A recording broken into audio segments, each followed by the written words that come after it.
ಸೇವಂತಿಗೆ ಹಾಗೂ ಚೆಂಡು ಹೂವು ಬೆಳೆಯಲು ಪ್ರಸಿದ್ಧಿಯಾಗಿರುವ ಆಚಿಪಲ್ಲಿ ಗ್ರಾಮದಲ್ಲಿ 3 ಎಕರೆಯಲ್ಲಿ ಚೆಂಡು ಹೂವು ಬೆಳೆದು ಆರಂಭದ ಹಂತದಲ್ಲಿಯೇ ಲಾಭ ಪಡೆಯುವಲ್ಲಿ ರೈತ ಯಶಸ್ವಿಯಾಗಿದ್ದಾನೆ.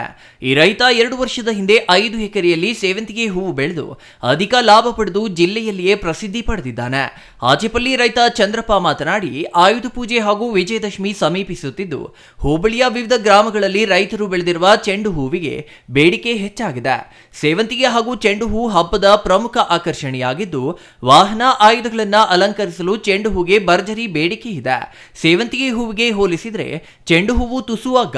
ಇದನ್ನರಿತ ಆಚಿಪಲ್ಲಿ ರೈತ ಚಂದ್ರಪ್ಪ ಹಬ್ಬದ ಸಂದರ್ಭದಲ್ಲಿ ದ್ವಿಗುಣ ಲಾಭ ಗಳಿಸಲು ಚೆಂಡು ಹೂ ಬೆಳೆಸಿದ್ದಾರೆ. ಕೇವಲ 60 ದಿನಗಳಲ್ಲಿ ಸಸಿ ಬೆಳೆದು ಭರ್ಜರಿ ಹೂಗಳಿಂದ ತೋಟ ಕಂಗೊಳಿಸುತ್ತದೆ. ಹಬ್ಬಗಳನ್ನ ಗಮನದಲ್ಲಿರಿಸಿಕೊಂಡು ಚೆಂಡು ಹೂ ಸಸಿ ನಾಟಿ ಮಾಡಿದ್ದು ಕೊಳವೆ ಬಾವಿ ನೀರಾವರಿ ಸೌಲಭ್ಯವಿರುವ ರೈತರು ಅಲ್ಪ ನೀರಿನಲ್ಲಿಯೂ ಚೆಂಡು ಹೂ ಬೆಳೆಯಬಹುದು. ನರ್ಸರಿಗಳಲ್ಲಿ 1ಕ್ಕೆ 3ರಂತೆ ಸಸಿ ತಂದು ನಾಟಿ ಮಾಡಲಾಗಿದೆ. 30 ದಿನಗಳಲ್ಲಿಯೇ ಹೂ ಬಿಡಲು ಆರಂಭವಾಗಿದೆ ಎಂದು ತಿಳಿಸಿದ್ರು.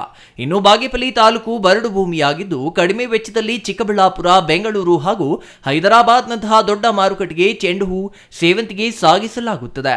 ಹೂ ಕೀಳಲು ಕೂಲಿ ಮಹಿಳೆಯರಿಗೆ 300 ರಿಂದ 400 ನೀಡಬೇಕಾಗಿದೆ. ಹೈದರಾಬಾದ್ ಮಾರುಕಟ್ಟೆಯಲ್ಲಿ 1 ಕೆಜಿ ಚೆಂಡು ಹೂಗೆ 40 ರಿಂದ 50 ರೂವರೆಗೆ ಮಾರಾಟವಾಗುತ್ತದೆ.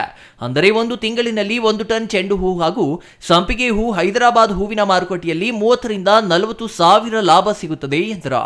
Ganesh, CTV news, Bagepalli.